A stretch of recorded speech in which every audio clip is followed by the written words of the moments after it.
himself, yeah, country loved, and mercy more than life.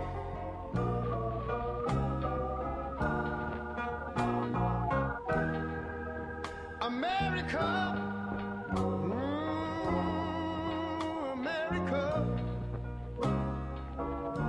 make God thy gold refined, till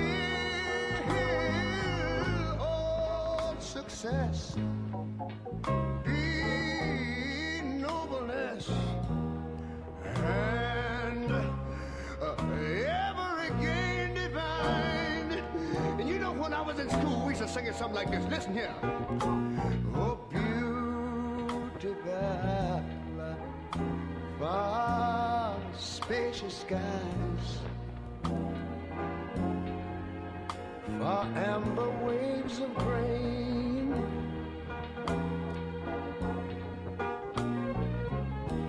far purple mountain majesties, over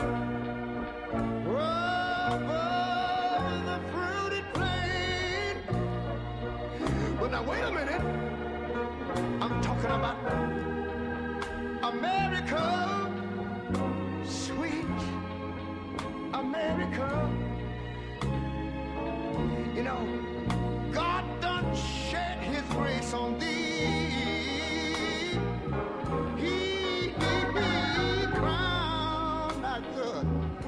Yes, he did. Heavy brotherhood from sea to shining sea. You know, I wish I had somebody to help me sing this. America, I love you, America.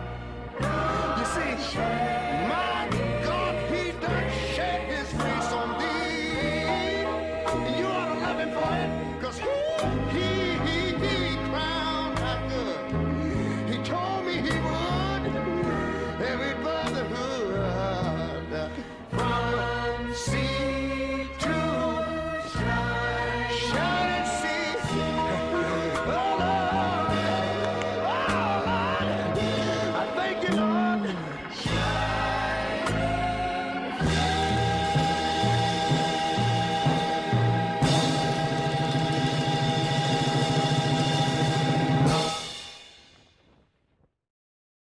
Hello, greetings from Albuquerque. Hi, Aiko. Ohayo gozaimasu, Nikki. Ohayo gozaimasu, Claudia. From Santa Fe. And to you both, Claudia, from the Bay Area. So we represent the CLOE project, New Mexico's JACL players, and Community in Conflict, a film on the Santa Fe internment camp and marker. I'm Nikki Nojima Lewis, or Shirley Sadayo Nojima. I was named after Shirley Temple. I'm also prisoner number 11061B, Barrack B, Block 44, Minidoka, Idaho. But that's another story. There's 125,284 of them. And I'm also a Issei daughter. So part of those images of immigration and Americanization that you have just seen are very much a part of my story.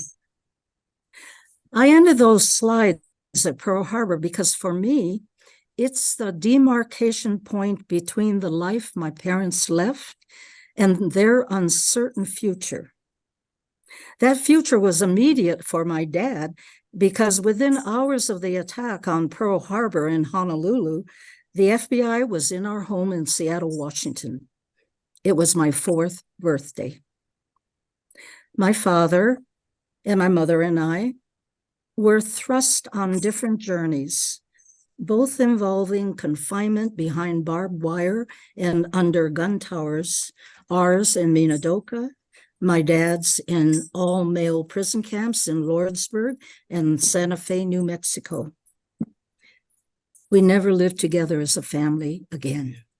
For an insight into the little-known camps of New Mexico, I'd like to introduce you to a project called CLOE, Confinement in the Land of Enchantment, and to its lecturer and lead, Victor Yamada. So obviously the title of my presentation is Confinement in the Land of Enchantment, Japanese Americans in New Mexico during World War II. You've seen this a number of times, and I'll just repeat that it is a painting done by Jerry West. His father was a guard at the Santa Fe camp. And see it there, we've used it as the cover of our CLOE publication, as well as you see to the right there, it's made into a banner that opens up our exhibits that we present. The community is very honored to have this painting done by Jerry. The original was donated and resides within the New Mexico Museum of Art. The project's purpose was to reach a wide and diverse audience in New Mexico and the United States about the histories of the Japanese American internment in the state. The project has been going on for approximately 10 years, and so there's been multiple phases that I'll touch on. The major team members that have produced this project are led by the Colorado State University History Center, Central New Mexico Community College, ourselves, the New Mexico JACL, many volunteers, other organizations and institutions, and most of this has been funded by a National Park Service grant mechanism, the Japanese American Confinement Sites Program. In the project's first two phases, the work was focused on establishing the background, doing historical context, research, the camp histories, and then coming up with historic markers that were installed, developing and publishing an outreach publication, and putting together a website, which is providing information online. There are 4 sites in New Mexico, and they're listed here. In Lincoln County, 2 of them, and Lordsburg and Hidalgo County, and of course, Santa Fe. And I'll repeat some of the terminology that was used by the government. Again, these prisoners that were put into generally the New Mexico camps were considered enemy aliens, dangerous to the national security, as defined and listed by the U.S. government. As touched on in the Reader's Theater, these prisoners were generally older men who were community leaders, ministers, business heads, educators, and so forth. This just shows you the geographic location of the four camps. So I'm going to start with the Clovis residents who ultimately were held in Baca Camp, or also known as Old Raton Ranch. From the 1910 timeframe, the Santa Fe Railroad hired early workers for their operations, including Japanese Americans. So in 1941, there were 32 Nikkei living in Clovis, and Nikkei means all those people with Japanese ancestry. In January 1942, the government took those Japanese Americans into custody. They transported them in government cars toward the south, toward Fort Stanton, and they paused there, and eventually they decided to move them to an abandoned CCC site called Baca Camp. Baca was 14 acres, about 9 buildings, existing facility. There was no government money spent on fixing up the camp repairs to hold these residents.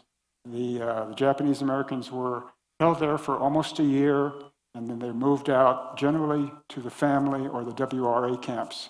Most of the residents there went to either Topaz or to the camps in Arizona. I'll show you a few images to get a little bit of perspective of Clovis. This is one of the military parade in the 1940s. This shows where Clovis is and where the confinement sites that the Clovis residents went to, Old Raton Ranch or Baca Camp to the southwest in Lincoln County. It's a group shot of the railroad workers taken in the 1920s. The Japanese American workers and their families were actually resided in a segregated railroad workers camp within Clovis. This is a drawing by one of the Japanese American prisoners. So you see the railroad tracks at the upper part, and you see a fence at the lower part. If you were to look at the detail, you'd see some of the family names and the places that they lived in, a religious facility, toilets, and other facilities there. As I touched on before, they were moved to a former CCC camp called Baca. This is a shot showing that particular site as it looked in the 1930s. This is a drawing by one of the prisoners of how he saw his quarters, or their family's quarters. Another drawing by a prisoner, again, a longer view of the barrack situation at Baca camp. This is a recent view of the campsite. Almost all the buildings and facilities are gone from the property. The site itself currently is managed by the U.S. Forest Service and the New Mexico State Parks Department. One of the markers that we installed is actually on the entrance to this Baca camp. There's generally a dirt gravel road that leads to the site. One of the good notes about the confinement of the Clovis residents was that in 2014, the city formally apologized to the Japanese American residents who were picked up during World War II, and they honored 3 of the former prisoners as representatives of that community, and they named them as Grand Marshals of the Pioneer Days Parade, which is an annual parade held in Clovis. The 3, Roy Ibahara, that's there waving. To his left, Lily Kimura, and you can't see him, but her brother, Fred, is in the back seat of the car as well. The next camp, Camp Lordsburg. In January of 1942, the plans and the construction began from January 1942 to January 1945. It was operated, holding Japanese Americans, operated by INS, U.S. Army. The site itself is about 6 miles east of town, a very large area, over 2,000 acres, at that time, over 280 buildings. It held over 1,500 Japanese Americans during that time frame, and as I alluded to before, most of the prisoners came from Alaska, Hawaii, the West Coast. Nikki and her troop talked about the killing of the 2 prisoners, and again, unfortunately, the guard was found not guilty. Camp life included many things, but doing art and hobbies, having a Japanese newspaper, keeping daily diaries of their individual activities. The site itself, after the war, was sold off by the government to private parties. So there's very few remaining structures. So this is a photo, more current photo, that shows you the landscape around Lordsburg. This is a drawing by one of the prisoners. The early portion of the time frame at Camp Lordsburg, it did house Japanese Americans. They were then moved to Santa Fe, and afterwards this site was used to hold Italian and German POWs. That's why it says a POW camp on this particular slide. This is a camp construction plan. I wanted to show this because this illustrates in another form the fact that you see the barbed wire around the camp. There definitely was barbed wire. And you see the GT, those are guard towers. And so many guard towers. And again, as someone has mentioned, in many of these camps, the guard towers were not pointed, the guns were not pointed outward, they were pointed inward because presumably the prisoners were potentially dangerous. But this shows that these were prison camps. To get a general feel of the prisoners, this is a group photo at Lordsburg. These happen to be those from Alaska. This is a drawing by a prisoner of his barrack at Lordsburg. This is a photo of a sculpture of a U.S. eagle done by the prisoners at Lordsburg, and they purposely chose a patriotic image, obviously the U.S. eagle. Unfortunately, because it's on private property and it's not really protected, this sculpture continues to deteriorate. I've seen better photos before, and the time that I saw this, it's even in worse condition in terms of what it used to represent, unfortunately. A page from the Japanese newspaper written by the prisoners. This is one example of a letter written by a prisoner back to his family in Hawaii. Mr. Hanazawa wrote this in Japanese. Some of our volunteers with the New Mexico JACL translated this to English, and that's what's shown on the right. These collection of letters and the translations are kept at the New Mexico History Museum Library. So you can view those if you want to, as well as many other documents and materials at the New Mexico History Museum. This is a general location of where the prisoners were shot. One of the few remaining buildings at the property represents the old hospital building. It's now used as a residence by one of the private property owners.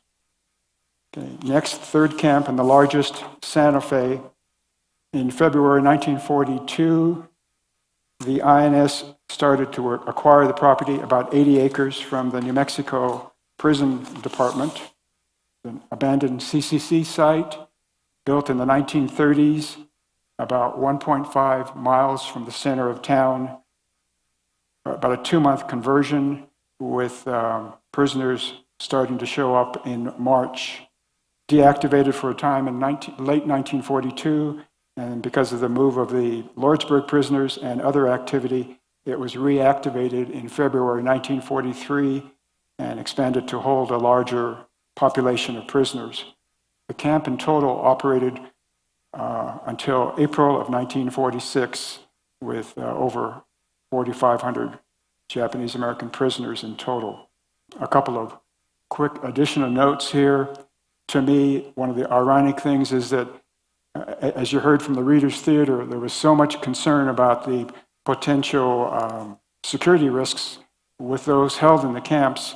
Why was this camp so close to Los Alamos? Some people have asked that question. My answer is it's probably because the government didn't know. Obviously, Los Alamos was extremely secret, and probably the different parts of the government didn't know that, there was a top secret activity just up the hill from this particular site. The camp operated until April 1946. Those of you who know history know that the war was over before that date, but this camp was operated partially to help process out Japanese American prisoners from the other sites. There always had to be paperwork, there had to be a process, and so Santa Fe was used in part for that site, and therefore did not close that paperwork activity until later, 1946. And I think you've heard Nikki and some others talk about that their relatives did not leave camp until 1946. 2 or 3 things to mention here. Dr. Ben Tanaka's story is one personal example of a prisoner at Santa Fe. He, in December of 1941, he was a practicing medical doctor in Portland, Oregon, and he was again one of those picked up on December 7th, and eventually he ended up imprisoned at the Santa Fe camp. Because of his doctor's background, he actually served as the de facto medical officer of Santa Fe camp. In general, I think the government provided limited medical expertise at these camps. As I understand it, they might have provided nurses, but they did not provide on-site doctors. And so Dr. Tanaka, because of the need and because of his background, served as the de facto medical officer at that particular site. One of the things that he did was he kept a scrap album of the activities at the site. And his relatives, after Dr. Tanaka's death, donated that scrap album to the New Mexico History Museum, so the original resides there. And some of the images that I'll show are images that are included in that scrap album. Again, this is the Jerry West painting. one of the drawings of the camp by a prisoner. This is a group photo of prisoners from Oregon. You can see obviously the adobe type architecture, and you can see the mountains in the background. One of the extra interesting stories is that a number of the government camps did hold prisoners who were from Latin America, who had Japanese ancestry, and some of those were held in Santa Fe. This is a picture of this prisoner's family when they were all together in Lima, Peru. This is a watercolor done by one of the prisoners at Santa Fe. And again, this is included in the Ben Tanaka album. To me, this is one of the most poignant because you see the barbed wire and you see the prisoner looking out to the nice hills around Santa Fe. And again, the prisoners kept busy doing a number of activities, including poetry, calligraphy, arts and crafts. And these images are some examples of those prisoners' works. I think most of you are probably relatively impressed by the quality of these types of work, and I think it represents a couple of things. One is, again, as touched on before, most of the prisoners were older men, and so they probably had some training in some of these hobbies, and then also I think they honed it while they were spending time at the camp because they had time. And like in this particular case, rocks and wood were collected when they were able to go off the camp and pick those up and then include those into these particular pieces of work. Some of the local residents knew of the campsite and referred to Casa Solano. This is a couple of overviews of the campsite, one in the 1950s and one in the 2015 timeframe. In the left photo, the camp is in the center of that particular image. Obviously to the right is after the property was sold and eventually developed by a residential developer, which is now Casa Solano. For those of you who are familiar with Santa Fe, if you need an orientation, very far over here on the right side, that north-south road is Highway 84, 285. Roadway and so forth at the bottom is Alameda. As what's touched on, and I'll talk a little bit more about, the Santa Fe internment camp marker is currently situated in the upper left-hand corner of this map in Frank Ortiz Park. Okay, the last camp I'll touch on is Fort Stanton. Long history, built in 1855. For this particular chapter with the Japanese Americans, there was a small number, less than 20, that were initially started in Tule Lake WRA camp and Santa Fe, and then were moved to Fort Stanton in early 1945, put into what were called segregation facility. These prisoners were primarily agitators and protesters. From the very beginning, there was a small number that were very resistant to the government action and who were patriotic to Japan and said so and demonstrated that. So they were treated separately and came from Tule Lake through Santa Fe and then moved in a small number to Fort Stanton. After the war, when they departed, some of them were given the option and some did take the option of returning to Japan. This just gives you a couple of photos about the lay of the land at Fort Stanton. This is the officers' quarters as they look now. These next two are a couple of overviews of the site. The north direction is to the right of this photo, and you'll see the green area, that's Rio Benito Creek that goes from the bottom up to the top of the photo. The Japanese American segregation camp was to the right across that creek and just to the edge, the lower right of the photo.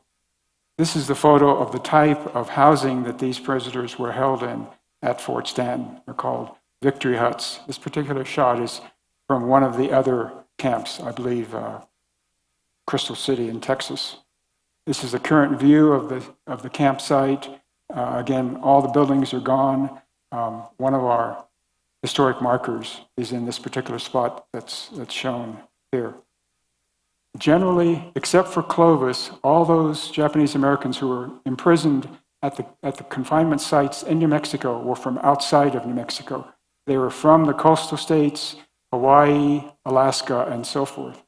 Those that were living in New Mexico, they started in early professions like coal mining, farm workers, railroad workers, before the turn of 1900. In the 1900 to 1950 time frame, the population was really pretty small, a few hundred. And as you've heard a little bit about, it was mixed treatment during the war of the Japanese Americans living in New Mexico, from negative in Clovis to generally very positive in a city of Gallup. A couple of very quick positive stories. Hershey Miramura, born and grew up in Gallup and currently lives in retirement in Texas, in Arizona. He, in January of 1945, enlisted in the Army, and he wanted to join the 442nd Battalion. And he was trained, and he was on his way, and he arrived in Europe to be a replacement soldier, and actually that's when the war ended, so he really did not serve in a combat service area during World War II. But then when the Korean War started, he re-upped and served there. He was actually very brave and served with valor, and he actually was captured ultimately by the Chinese and served as a POW for a number of years. He was eventually released, and he did receive the Medal of Honor for his bravery during the war. The other one I'll briefly mention is Dr. Roy Nakayama. The Nakayama family lived, and some of them still live in the Las Cruces area. When the war was over, he finished his education at New Mexico State, got his PhD in agricultural sciences, and he became a agricultural researcher at the university, and became very successful and famous for coming up with many chili hybrids. For those of you who know your chili, Big Jim, he was the one who was instrumental in coming up with Big Jim hybrid. Now, the Japanese American military service was touched on again by the group, and again, there were over 4,000 casualties of Japanese Americans when they served. I'll close with a quote that I like, and this is from Dr. Andy Russell, who was the project historian, and from Roy Ibahara, who was one of the Clovis residents who was a Baca camp prisoner. The quote is, "Valuable lessons come from honestly confronting historical realities with an open mind and asking tough questions." In 2014, a Pan-Asian group of New Mexicans began a Readers Theater performance group, JACL Players, which tours throughout New Mexico, sharing stories about the 4 internment camps in the state. During the pandemic, we participated in a virtual reading of Julie Otsuka's novel, When the Emperor Was Divine, for the National Endowment for the Humanities Big Read in Las Cruces, New Mexico. Now I'm going to pass it on to Claudia. Thank you, Aiko. In the novel, the mother and her 2 children are incarcerated in Topaz, Utah. When asked where their father is, the girl replies, "They sent him away. First he was in Missoula for a while, and then he was in Fort Sam Houston, and now he's in Lordsburg, New Mexico. He said there were no trees there." So here are 2 of our JCL players, Aiko Allen and Rod Ventura, reading from When the Emperor Was Divine. When the Emperor Was Divine by Julie Otsuka, Chapter 1, Evacuation Order Number 19. The sign had appeared overnight on billboards and trees and the backs of bus stop benches. It hung by the entrance to the YMCA. It was stapled to the door of the municipal court and nailed at eye level to every telephone pole along University Avenue. She read the sign from top to bottom. The print was small and dark. Some of it was tiny. She wrote down a few words on the back of a bank receipt, then turned around and went home to pack. In the living room, she emptied all of the books from the shelves except Audubon's Birds of America. In the kitchen, she emptied the cupboards. Everything else, the china, the crystal pair of ivory chopsticks her mother had sent to her 15 years ago from Kagoshima on her wedding day, she put into boxes. Tomorrow, she and the children would be leaving. She did not know where they were going to go, or how long they would be gone, or who would be living in their house while they were away. She knew only that tomorrow they had to go.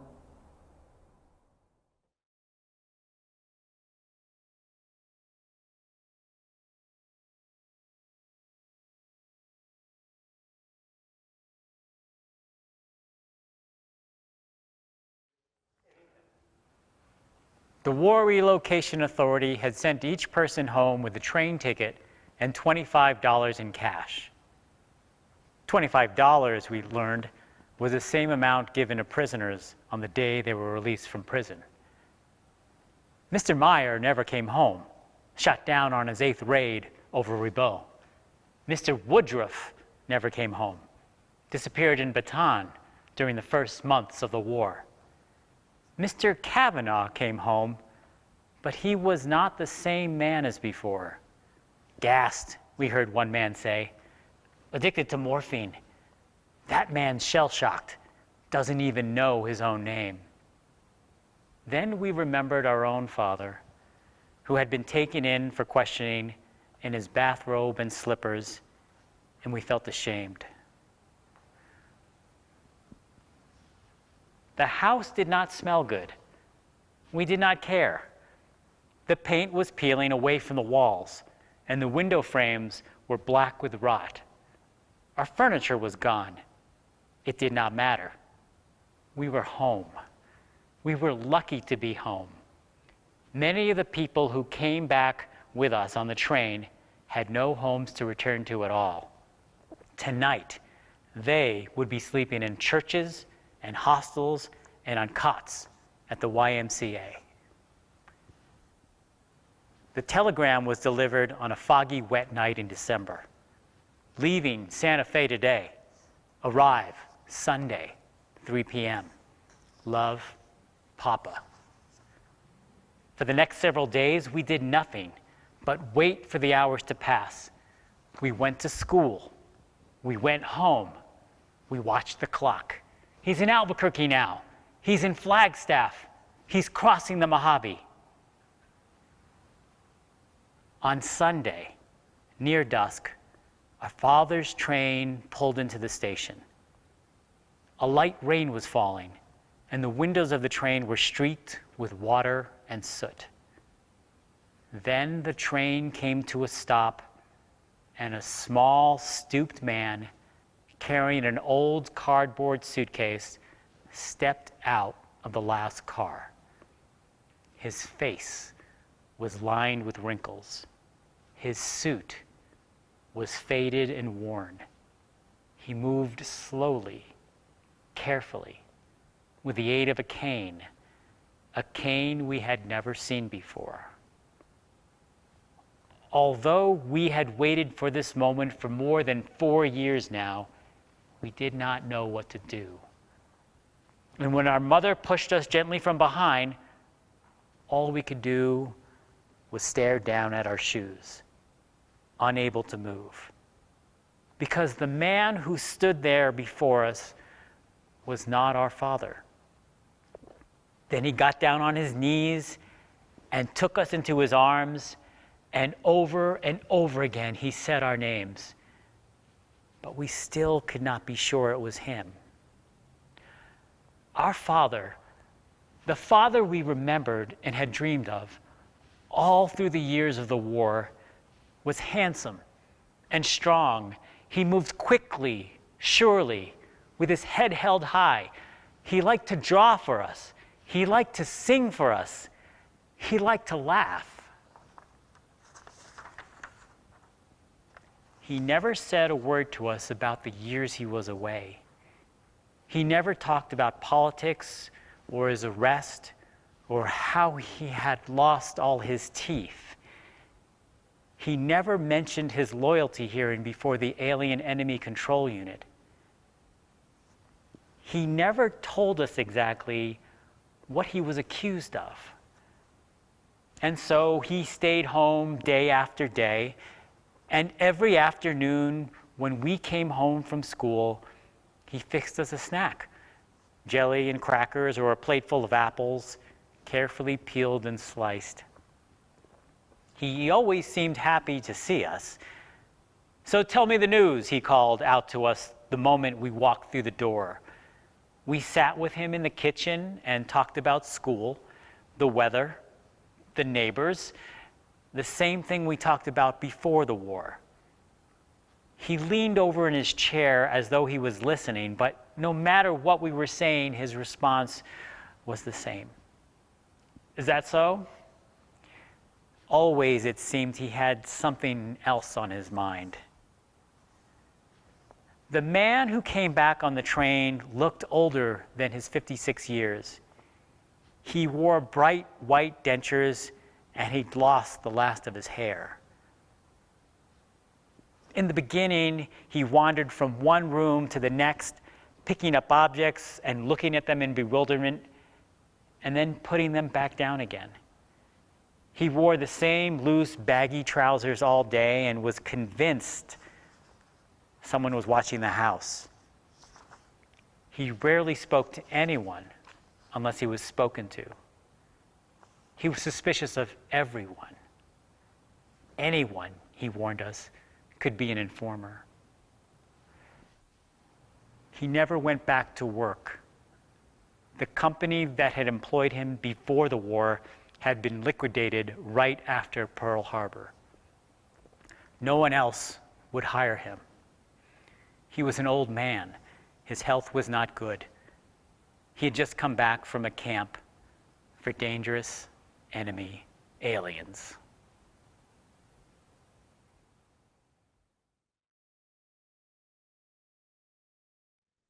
This trailer explores events from World War II that still reverberate in the Santa Fe community 80 years later. When we moved to Albuquerque, I heard of Santa Fe and I said, wait a minute, Santa Fe sounds familiar. My father was in some kind of a camp there. So when I inquired about the camp, no one knew. Or if they knew, they didn't want to speak up. It was like it never happened. I wrote an article about the existence of this camp, and I just said, wouldn't it be interesting if we could put a marker there? This was a piece of history that deserved everybody knowing about it, deserved recognition. She introduced this in, I believe, August of 1999, and immediately there was some pushback. So initially, when I was approached by the different veterans groups, I pledged I could never vote for something that would dishonor you.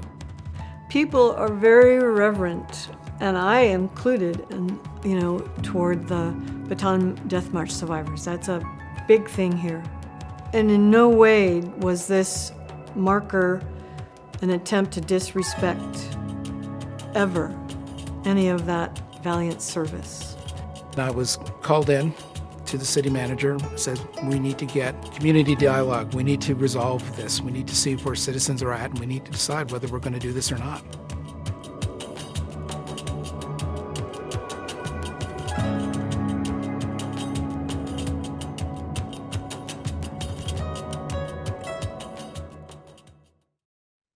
Thank you so much, Claudia. And it's an honor always to spend time with you and to visit you and to actually have been witness to the process of the documentary film production. And I was also so excited to see the film at our Santa Fe International Film Festival on the 21st. So again, just appreciate this time that we have together. And I have a series of questions that I'd like to just share with you, and hoping to gain some insight on your process as a filmmaker. Ask away. So Claudia, what drew you to the story of the marker memorial at the Santa Fe internment camp site? Well, I was working on my next documentary about the alien camps during World War II. You know, I've already done a film about the WRA camps that mostly Issei were brought to. And so when I was in New Mexico, I discovered, and I first met Nikki, I discovered there are 4 internment camps in the state of New Mexico, of which Santa Fe was one. And so as I learned more and more about the Santa Fe internment camp, where was it? Where was this camp? Well, the town built another township on top of the site. So people, you know, our community goes on pilgrimages, as we all know. And so some people said, I want to go to a pilgrimage in Santa Fe. Where was the camp? And so when I discovered that people said, well, let's build a monument to at least acknowledge the existence of this camp. And that meant they ran into so much resistance. And so I wanted to explore that. And why was there such a problem? And wow, I learned a lot by, you know, by exploring that conflict. Thank you for that, Claudia. And I'm thinking about some of the things that you learned while making this film.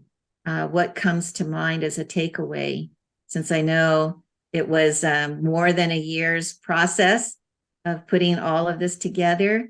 So if there are some things that you learned, we welcome hearing about them. Well, one thing I didn't know about a lot of the history, you know, of what occurred in New Mexico. I mean, that I didn't realize there were so many veterans, so many people who enlisted during World War II from New Mexico. And unfortunately, a lot of them were sent to the Philippines, and they fought in World War II there. And consequently, there were many losses. They were also, I didn't realize, you know, the deep history about the Bataan Death March. I learned so much about that. I mean, we kind of touch on it in history, in American history, but to really explore what happened to all those, you know, all those veterans there was heartbreaking. So I understood why, of course, they misunderstood that what the Santa Fe internment camp was not for prisoners of war. These were not Japanese military people who were in this camp, but they were American residents of America, who happened to be Issei and not allowed to become citizens, and therefore were aliens. And so there was this misunderstanding, first of all, who was in this camp. And some veterans learned and said, oh my gosh, well, that's really horrible that they were put into camps. So I think what Rod Ventura mentions in here is that both of these groups suffered trauma. You know, trauma for being incarcerated, being imprisoned and separated from their families. For the men in Santa Fe, 4,555 men were taken away from their families, of which Nikki's father was one. And you know what hardship that was for all these families. Some of them didn't know where they're, you know, it took them, some of these men were moved from 7 different camps, you know, 10 boatloads came from Hawaii with aliens, and they were shipped all over the country. And so and learning about, you know, what these internment camps, you know, were, who the men were in these camps, it was, you know, it's still an ongoing lesson, you know, that I'm learning. And I love working on these films because, you know, I get to share what I've learned, you know, with audiences. Thank you for that, Claudia. And What are some lessons learned that you would like to share about your work on internment, particularly when I think about the dislocation and removal of populations historically? And I also think about trauma and healing. No. Well, I think one of the most important lessons is that as we all learn, we have to first of all be willing to learn, the history, to understand what our families went through.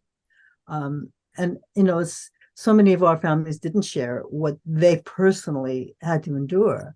And with my family, I kept pushing, learning about the whole history in order to get my mother to even talk about some of the issues. And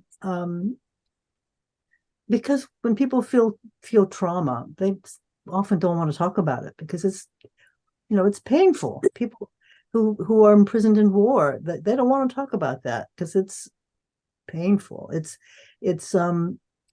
But I think one of the lessons of this, of this film is that we have to communicate with each other. We have to talk.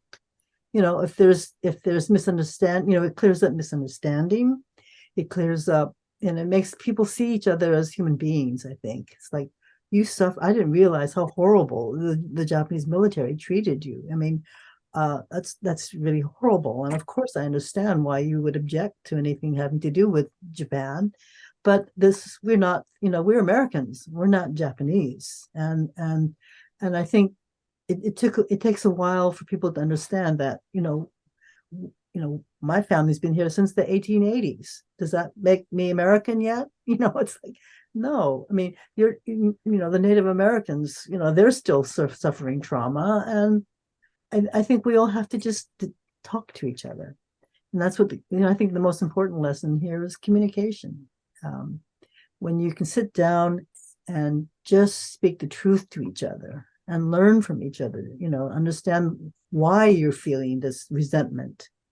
And then sometimes you go, oh my gosh, I didn't realize, this happened to you. So I think the communication, the meetings that were held, the city that Gerard Martinez, represented, and they held discussions in town for both groups to come together and talk about their differences. And I think that ultimately, it took a lot of time, but ultimately it helped to come to to help resolve this conflict. So I think that can happen all over the world. I mean, if diplomats are traveling across the globe trying to get people to talk, getting leaders to talk to each other, to understand that, Palestinians have a right to live in this, this little part of earth. And, let's we all want the same things as human beings. We all want food and shelter, safety. And, we just have to learn to share what resources are available with everybody else. Because we're all human beings. I mean, we're all part of with a family, you share meals because that's what you do. In the same way with, we're really only, this very small globe is where we all as humans have to live. And if we keep destroying parts of it, not just through war, but through climate, we just have to learn to share and to see each other as humans. And I think that's one of the big lessons of this film. Sorry. You've touched on such complexity, Claudia, and I think about the power of your medium in terms of filmmaking and how somehow in being able to present a documentary, to present photographs, to look at paintings together, to listen to readers' theater, for example, is a means of creating a space that is safe for dialogue, and to always encourage everyone to stay in the room to get through discomfort and pain and shame and embarrassment and confusion, all of which I think are elements that you touch on. Anger, film, and it's very difficult for human beings, I think, to be able to have healthy conflict healthy Yes. disagreements.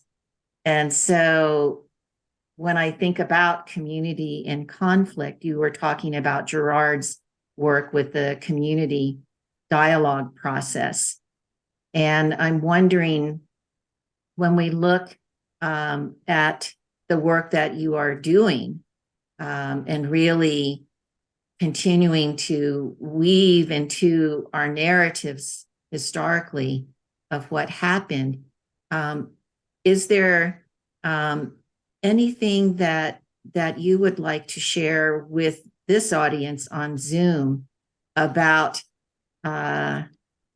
how we find our way into a communication process that has some balance in it, and where you are in terms of looking at equity, particularly when I think of Asian, American and Asian, Pan-Asian voices? Well, I think in a way about because Tadaima is talking about, is originally from all the pilgrimages that occur within the Japanese American community, is that the pilgrimages all help everybody in the community to have some form of healing. When you learn what your families had to endure by going to the actual sites, it's a visceral feeling that rises up in you. You go, oh my God, to be here, I can't imagine living in this horrible place for 4 years. It's like, it gives you an appreciation for how a person, how people had to endure through this very traumatizing situation. And the same way that I think other communities can, when you go on pilgrimages, when you go visit the sites that the Native American tribes had and were taken away, had taken away from them, it just makes you, you really experience that pain, that comes from the land, in the same way that, I think, when you go on pilgrimages, you experience that pain. I remember standing up in Minidoka just with my camera, I'm filming away and think nothing of it. I'm just filming, and suddenly tears just started falling out of my eyes. I just felt the pain from that, all those people who were there, and not knowing, not expecting to, it just came up. And I think by watching, I think art has a way of communicating, so many emotions. Each community has their art forms. And I've been to I was just at a powwow with 70 different tribes. And, that art form, the art of dancing to music, and the costumes, creating the costumes, it's just so incredibly beautiful. And it's just so moving. And I think film is one art form, writing is one other, plays are another. You reach people on an emotional level. And I think as people, we respond to those emotions. And I think it's through the art and the emotional impact that you have from, looking at paintings, reading, listening to poetry, watching plays. I think we all can learn and it's like you said, a common ground.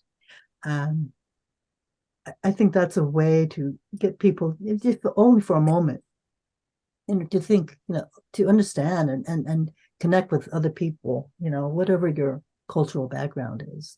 We're all the same. And when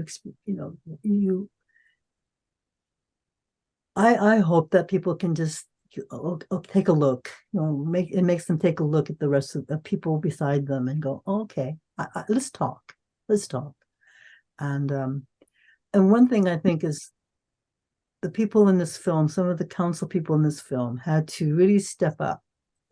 They had to really look at the issues and decide if they wanted to go for the truth. Are you going to really accept that here's the truth of the story?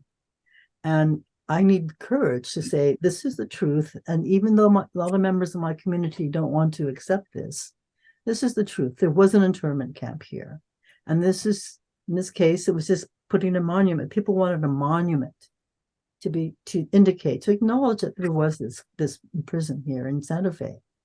And it took courage for some of these people to say, yes, I accept that there was an internment camp here, and this is just acknowledging history. It's not saying it's good or bad. It's just acknowledging history. And in the same way that other communities, need that acknowledgement that this happened in history. And, we move from there.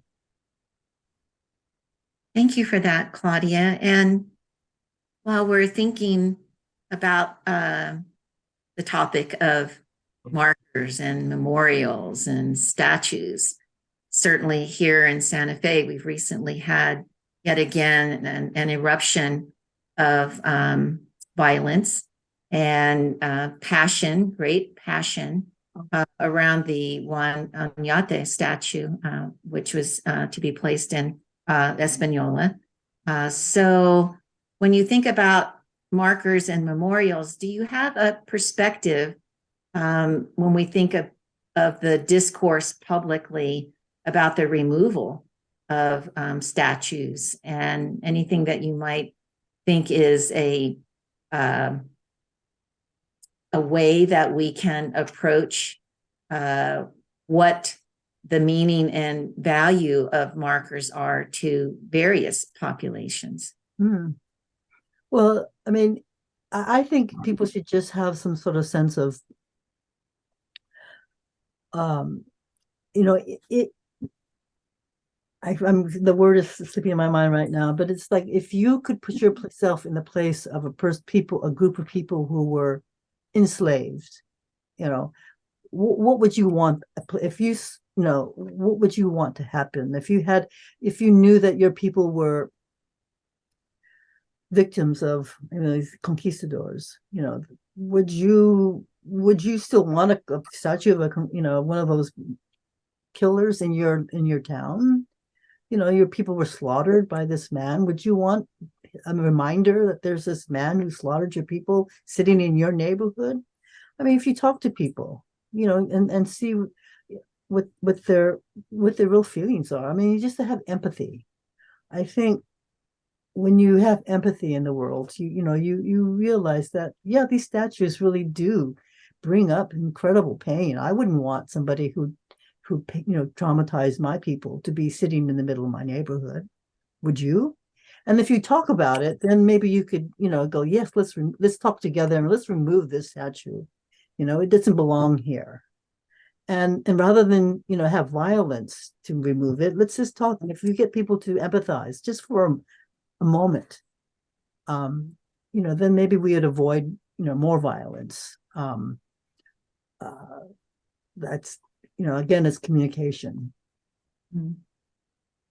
So I think about your medium being a visual medium, and that so many aspects of our human experience is covered through filmmaking. And so I'm keying in on the words that you're speaking in terms of empathy and also compassion. I think it's such a disruptive period. And I know that Nikki, often talks about the arc of justice, based on Martin Luther King's amazing words and spirit, which continues to live on. And so through community and conflict, you've emphasized the message of communication and talking to one another. Is there something that you would really want to see live on through your work on the internment camps, thinking of your film, Bitter Tears? Bitter Legacy. Works in process. So what do you see as a legacy of this work? Wow, it's hard to think in the midst of things that I have a legacy, but no, it's again, it's I want people to heal from this process, of watching films or experiencing. I think if you you heal and you also expand your horizons, you expand your vision about what other people in the world have suffered, or what their history is. Just the willingness to learn about other people, to accept other people. They might be different, they look different from you, but they're all people. And and I just, well, people who come to my films, they're already in a space to want to learn. And I think first, that's the first step. You're willing to learn about other people's, about history, and not just history, but people's lives. And in just that, you learn. I think you in the willingness to learn, and you want your children to grow up in a society that is open and free, and you want opportunities, the same opportunities you want for your children or your family. I think you want the same, other people want the same opportunities. And if we're all willing to share, resources across the globe, it makes for a more peaceful world for sure. And it's just, I think we have to stand up to bullies. We have to make a stand and say, no, this is the line that you cannot cross. You have bullies in schoolyards. If we all get together and say, no, you're not going to take that person's lunch away, back off. No, you're not going to take this person's country, these people's country. No, back off. I think it takes courage to stand up to the bullies, for sure. And it takes power. But we as people, when we all get together, we have an incredible power. And it's important to, we really have to step up. Right now we have an election coming up. We have to step up and, realize the power we have in community, and to speak the truth. And there are some people who don't want to face the truth. We know this, but despite that, we have to continue to tell the truth, and hope that I've changed one person's mind by talking to them about what I see in the world. That feels good. You've changed one person's mind. And I think if we all change one person's mind, that, we can have an effect in the world. And I think by watching films, by looking at art, by listening to music, by reading books, if you change one person's mind just a little bit, and I think you reach the children, because they are already open. They all see each other's, they see the world for what it is until their parents tell them otherwise. And I think it's, you just have to be open and willing to learn and heal. I think we all have to heal. There's so much pain in the world right now. And, it pains me to see what's going on in Israel for the Palestinians, for the Israelis. It's just horrible, incredible pain. And let's stop this. Let's stop the bombings and the killings, and let's just, share. I mean, again, it's just sharing the resources fairly around the whole globe and in this country. And I think the work with Suda for Solidarity is we are discussing reparations.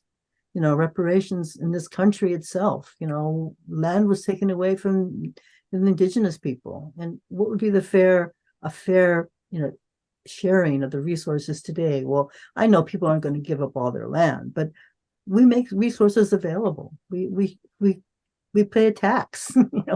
We pay a tax.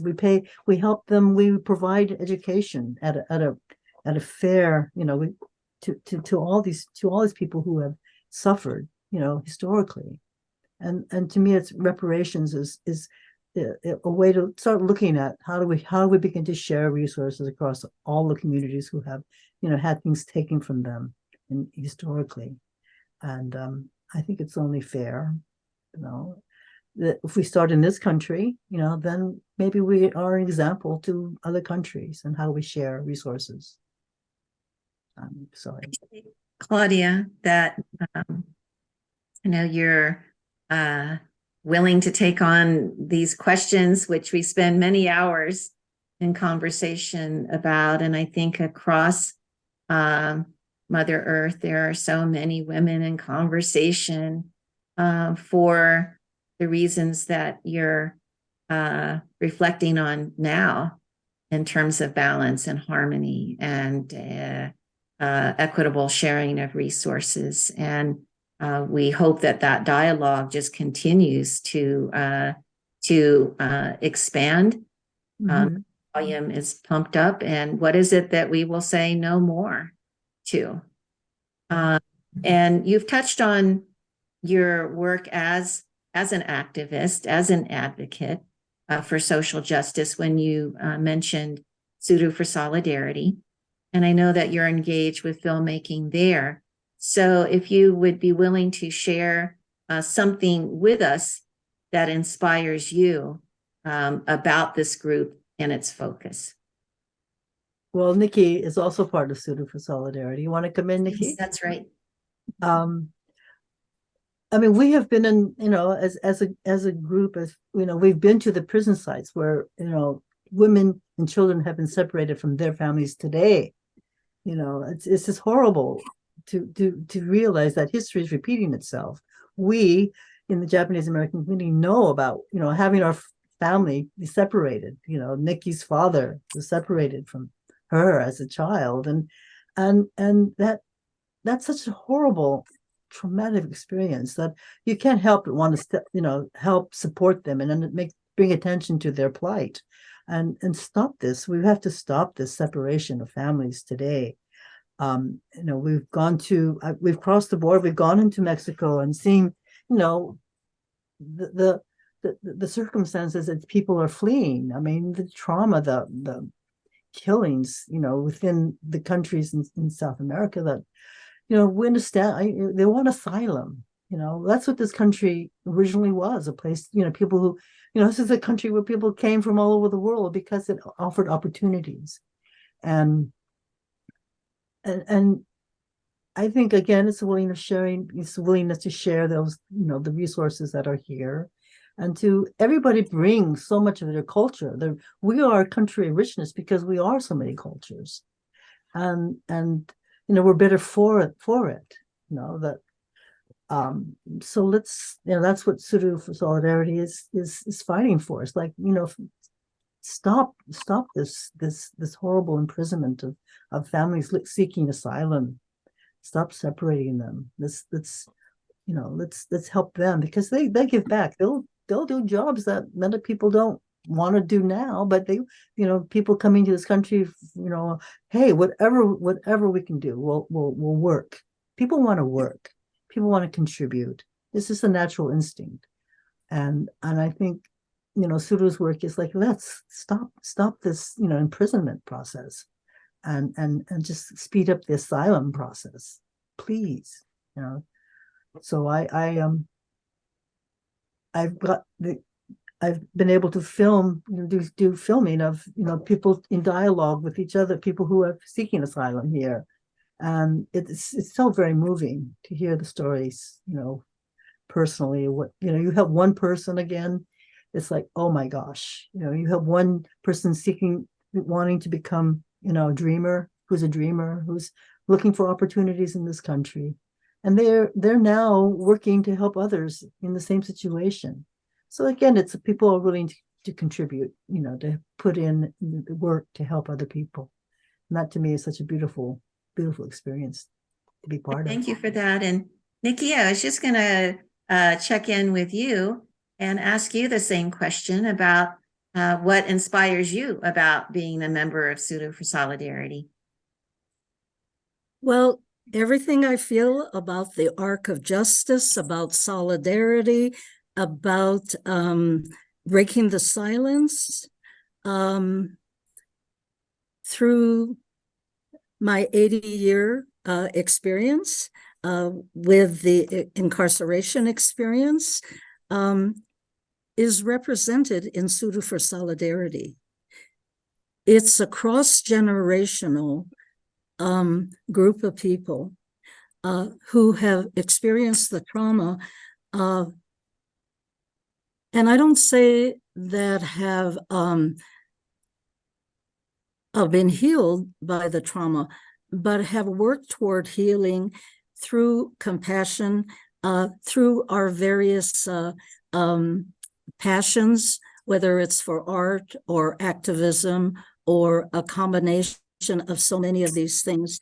And so it's really about solidarity. It does take a village. And I am just amazed that after 81 years, this is all transpiring in the way it is, and it's very inclusive. You don't have to be Japanese American to belong to this extraordinary group of people. But we are descendants of the camp experience, and that is the common umbrella under which we dwell. I do feel a part of, I used to say 120,000 stories, but now Duncan Williams have established the fact that it's 125,284 and probably growing because more of these names are being discovered who had been registered for camp. So I can only be grateful that I've stuck around long enough to be grateful. And I just want to, I want to leave you with a final image.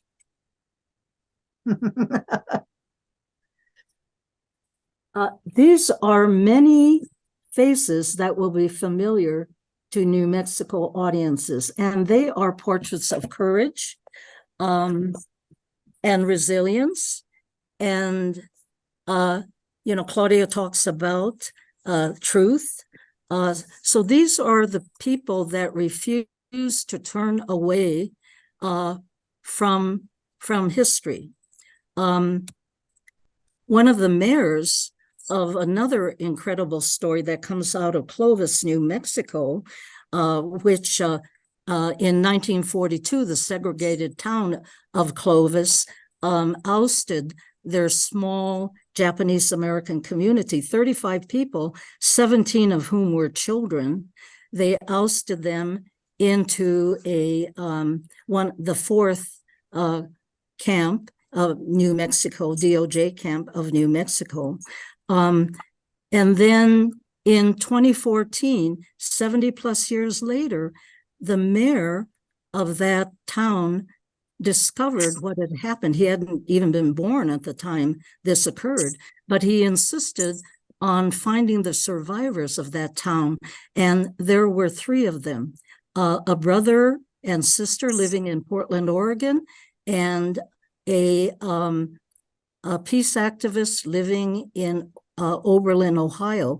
And that town brought them back to Clovis as grand marshals of their Pioneer Day Parade and offered them an apology. So that is the kind of transformation that I've found in all the stories I love, from the civil rights movement of the Holocaust. And now it's happening in my own community. So I say solidarity, and I'll leave you with my favorite quote, which comes from the last living survivors of the Nuremberg trials. He said, "It takes courage not to be discouraged." That's it, very simple. So Nikki and Claudia, again, it was always a gratitude in my heart for this time that I have with you two remarkable and powerful women who every day find some way to leave our world in such a better place. And so thanks to the audience who's out there, and continue to do the incredible work that you do. Thank you, Nikki. Thank you. Thank you. Go. Thank you all.